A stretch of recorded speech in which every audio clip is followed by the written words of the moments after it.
Você já deve ter ouvido alguma mãe falar que o filho ou a filha não desgrudam dela por nada e que por isso acabam não conseguindo realizar algumas tarefas do dia a dia. Mas por que será que isso acontece? O que fazer para tentar mudar essa situação? Quem conversa com a gente sobre esse assunto é a nossa parceira, psicopedagoga Maria Carolina Lolli. Tudo bem? Tudo bem, Elaine. Rosquei hoje no psicopedagoga. Não, normal. Bom, vamos lá. O que faz a criança querer ficar tanto colada na mãe? É insegurança? Insegurança, o fato da criança só ter a mãe como companhia também pode agregar aí, né, a uma das causas. Além disso, quando a criança sofre bullying ou porque ela está sofrendo alguma coisa e ela não consegue se expressar, também ela vai ficar mais ligada em alguém, ou na mãe ou no pai. Geralmente é a pessoa que a alimenta, quem cuida dela, né? Então, no caso das mães, na nossa sociedade em geral, as mães, elas são as pessoas que alimentam as crianças por cultura, né? As pessoas que dão banho nas crianças, que suprem todas as necessidades que as crianças têm. Geralmente, a figura paterna é aquela pessoa que vai brincar quando a criança está tudo tranquila, quando está tudo bem. E quando a criança chora, quando ela está insegura, quando está sentindo dor, quem acolhe, quem acalenta é sempre a mãe. Por esta razão, ela é a pessoa mais procurada nesses momentos. Tem, às vezes, pais que falam, né? Ah, mas quando ela tá chorando não tem jeito. Tem que ficar com a mãe. A gente até brinca que é o cheiro da mãe que acalma, né? E, na verdade, não é isso. Na verdade, o cheiro faz parte também, né? Mas acontece que é aquela pessoa quem supre as necessidades da criança. Quais seriam as necessidades da criança, então? É a fome, a dor, né? Insegurança. Então, tudo isso, quando a criança está ruim, está chorando, é a mãe quem cuida, é a mãe quem acalenta. Então, por essa razão, é a pessoa mais procurada. Você falou em caso de bullying também, às vezes, né? Sim.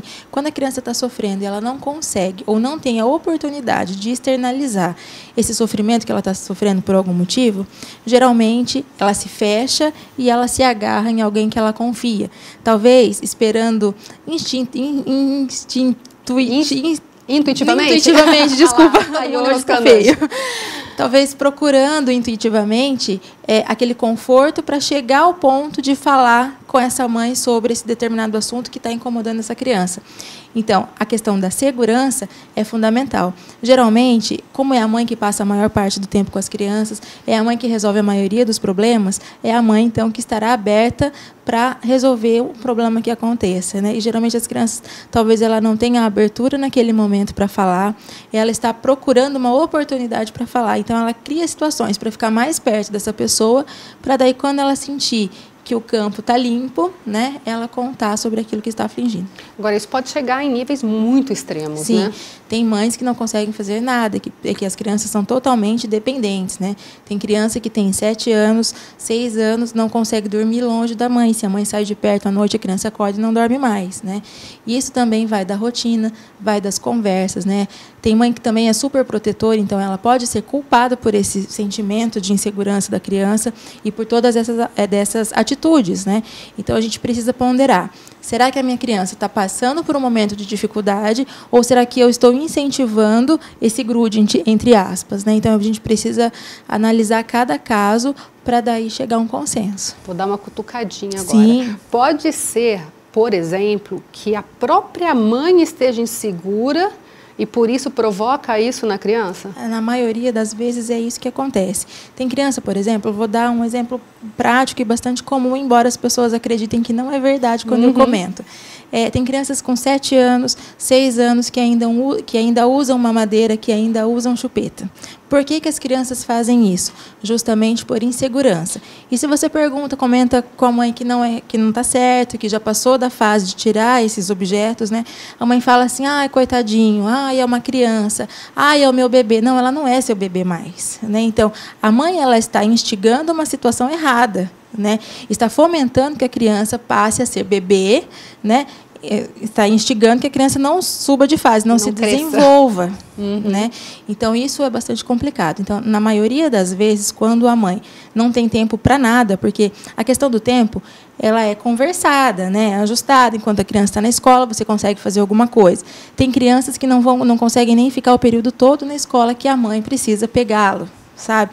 Então, a gente precisa analisar se não é a mãe quem está causando toda essa insegurança para a criança. Que tipo de comentário, conversa? E claro que a mãe não está fazendo isso por maldade, né? É por causa da insegurança dela. Sim. Nesse caso, é bom tratar a mãe também. Com certeza.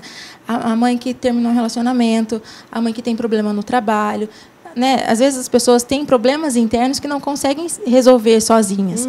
E o filho, na maioria das vezes, principalmente das pessoas que têm algum problema sentimental, né, é a base, é a pessoa que vai estar mais perto, é a pessoa quem dá carinho, é aquele carinho que a gente não tem, não recebe nada em troca, né?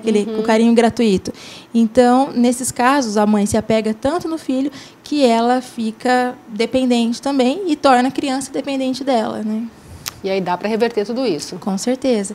Primeiro, a gente precisa investigar por que isso está acontecendo. Se é um problema esporádico da criança, é mais fácil, porque com conversa, ajustando a rotina, a mãe deixando a criança para fazer as prioridades dela, né, em determinados momentos, é claro que não pode ser um rompimento abrupto, mas precisa ser gradativo, né? A criança se acostuma a ficar longe da mãe nos momentos necessários, e a criança não é que perde o vínculo, a criança ela quebra todo essa ligação extrema, excessiva, que faz mal tanto para a criança quanto para a mãe. Vira uma obsessão, né? Sim, é ruim isso, né? A criança ela precisa da autonomia para fazer determinadas coisas, a mãe precisa ter um momento para ela, porque senão a gente fica doida, né? Então, assim, precisa mesmo desse momento, né? Se o problema está acontecendo com a mãe precisa parar tudo, analisar aquilo que está acontecendo e falar, olha, o problema é meu, então eu preciso buscar ajuda, né? Sozinha é muito difícil resolver esse tipo de transtorno, então a gente precisa da ajuda de um profissional, no caso um psicólogo, né? Esse profissional vai auxiliar essa mãe a resolver o problema de uma maneira diferente, sem colocar o filho no meio, porque muitas vezes a criança não tem culpa daquilo que está acontecendo com a mãe, não está nem no meio do problema, né? E, no entanto, ela está sendo culpada e está sendo prejudicada. Quando a mãe tem a criança inteira para ela, quando a mãe é muito possessiva em relação à criança, a criança sofre mais do que a mãe, porque a criança ela precisa se desenvolver, ela precisa brincar sozinha, a criança precisa conversar sozinha, ela precisa ter as relações dela. E se a gente supre tudo isso, a criança perde uma boa parte do seu desenvolvimento cognitivo. Tem um livro de um autor chamado Cesar Millan, que ele tem um programa chamado Encantador de Cães, que ele fala que a criança pequenininha, ele compara com os cães no sentido de que são puro instinto e que eles percebem vamos usar essa palavra, não é bem isso, mas pela energia da mãe, sim, como é que a mãe está. Então, se a mãe grita, ela sabe que ela já conquistou, que ela já conseguiu, porque a mãe saiu do sério. Nesse caso, também se encaixa isso da criança perceber que a mãe está sofrendo e querer, às vezes, até, vamos colocar assim, cuidar da mãe? Sim, não só a criança, né? Todas as pessoas, quando a convivência é muito grande, a gente acaba sentindo aquilo que a outra pessoa sente, aquilo que está... Por que essa pessoa está sofrendo, quem está machucando essa pessoa, né? Então, com a criança acontece a mesma coisa. Uma mãe que tem uma vida normal, que geralmente trabalha, que faz as suas coisas, que deixa a criança brincar sozinha às vezes, que fala não, a criança sabe que isso é a rotina dela. De repente, a mãe muda o comportamento totalmente, acaba fazendo tudo aquilo que a criança quer, não deixa mais a criança sozinha, opa, alguma coisa estranha está acontecendo, né? Então, essa criança, ela gruda mesmo na mãe, no sentido de querer suprir essa necessidade, querer ajudar a mãe para que ela, né, supere esse problema difícil aí. É importante que a criança, desde que já tem uma idade melhorzinho, sei lá, uns 2, 3 anos, tenha contato também com outras crianças, porque às vezes mora só a criança e a mãe, mas frequentar um parquinho, frequentar, se não estiver na escolinha ainda, alguns locais onde tenham mais crianças. Isso é fundamental para o desenvolvimento cognitivo das crianças. Uma criança que só convive com adultos, né? É uma criança que vai pensar como adulto, é uma criança que não vai ter o desenvolvimento motor pleno, porque só vai fazer coisas de adultos, né? A criança ela precisa experimentar por si própria, né? Hoje eu ainda acabei falando sobre isso na clínica. A criança precisa pegar, a criança precisa se sujar. Tem aquela mãe também que não deixa a criança comer sozinha, por exemplo. É uma atitude que vai prejudicar o futuro da criança. A mesma coisa acontece quando a criança não convive com outros do seu tamanho, da sua idade, com outras crianças. Crianças, quando estão juntas, elas não têm pudor na brincadeira.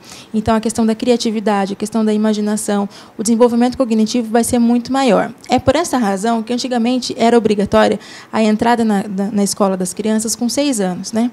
Por volta ali no final dos anos 2000, no final de 1999, ali, né, a lei mudou. E as crianças, então, passaram a adentrar a escola com uma idade menor. Em 2010, foi obrigatório, então, a entrada da criança com 3 anos na escola. Então, com 4 anos, todas as crianças que têm 4 anos precisam, obrigatoriamente, por lei, estar matriculadas em uma escola.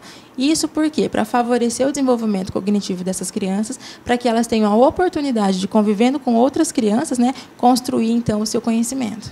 Muito legal. Quem tiver alguma dúvida pode te encontrar nas redes sociais, né? Pode, isso, no Facebook, Foco Atendimento Educacional. E no nosso site também, que tem o espaço para a pessoa mandar e-mail e tudo, é focoensina.com.br. Legal. Obrigada pela participação mais uma vez.